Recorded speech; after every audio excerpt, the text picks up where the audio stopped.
being right does not close deals. The parallel that we're going to make throughout this presentation here is that, like the trial lawyer case, right? Having the truth on your side is not enough, like in the legal world, but also in sales. Being right, finding the problem and being right does not guarantee you the outcome that you want. Prospects don't decide because you decide something matters. They don't decide because you know it matters. How much you know doesn't impact their decision. So you understand the risk that are involved and how much these vulnerabilities mean and the value of the monthly bill that you're offering. Like, hey, if you invest this, it solves so much stuff. You understand that, but they're not going to make decisions based on that. They're not going to make decisions until they feel it. Agreement is not motivation. Like, just because they're nodding their head while you're presenting your case does not mean that they are going to buy. People decide on emotion, and then they justify that emotion with logic. They make the decision here, and then they use this to justify that decision. So they look for the facts that are necessary to ensure that the decision that I really want is the one that I'm going to make. So we start with, how do people actually buy? What is the psychology behind how people make the decision to buy something? The first thing that I want to get into is a few psychology pieces. There's three things, and I'm not gonna bore you with like the theory of this shit. But there's three things that make the process work as well as they do, and I think that they're critical to understand before you jump in. That's it's basically like why people buy what they want, how pain is beats problems when you're selling, and how your expertise as a technical person may even get in the way of you selling. The first of those, people buy what they want, they don't buy what they need. And I think this is really important to understand, because when we present a problem to somebody and we know that they need it, we get confused when they don't buy it. And it's because they don't want it.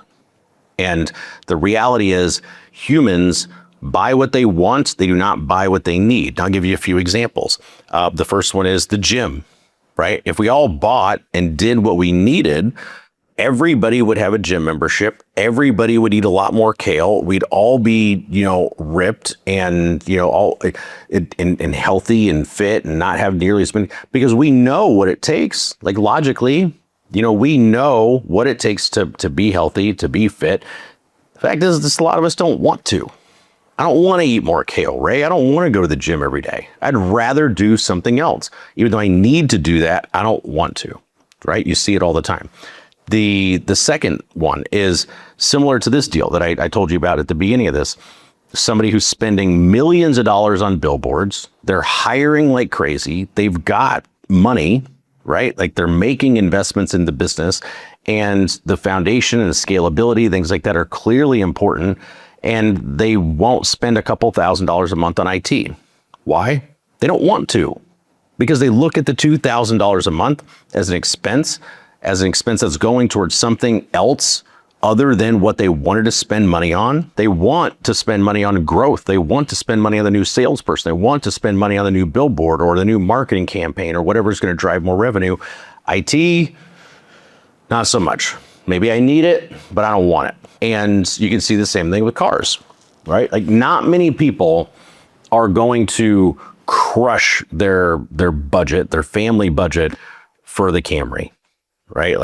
That's not how it typically works. Typically, when people buy the car that they shouldn't buy, like when they want a Porsche, like I have wanted a Porsche since I was a kid. I'm going to spend more than I probably should, and I'm going to break the bank, but damn it, I'm going to get the Porsche. I'm going to get the car that I actually want instead of the car that I need. People don't do that for the car that they need. They do that for the car that they want. And it comes back to, people are making decisions on emotion first, and then they're justifying it with logic second. If I want the Porsche, it starts here. I want the Porsche. I've wanted one since I was a kid. Damn it, I deserve one. I'm going to get to the Porsche dealership, and that salesperson is going to help me justify or rationalize this decision, even when I probably shouldn't. Emotion shows up and then the logic justifies that. From a sales standpoint, emotion shows up as a pain. which is kind of the second point. The second element of this process I'm going to get to, problems are facts and pains are feelings. So if we make decisions based on emotion and then we justify it with logic, it helps to recognize that when we're talking about problems and only problems, we're talking about the facts. We're talking about logic. We are not talking about the feelings. We're not talking about the stuff that they want necessarily, right? So sales is emotion and logic, and emotions driving that. Logic is justifying it.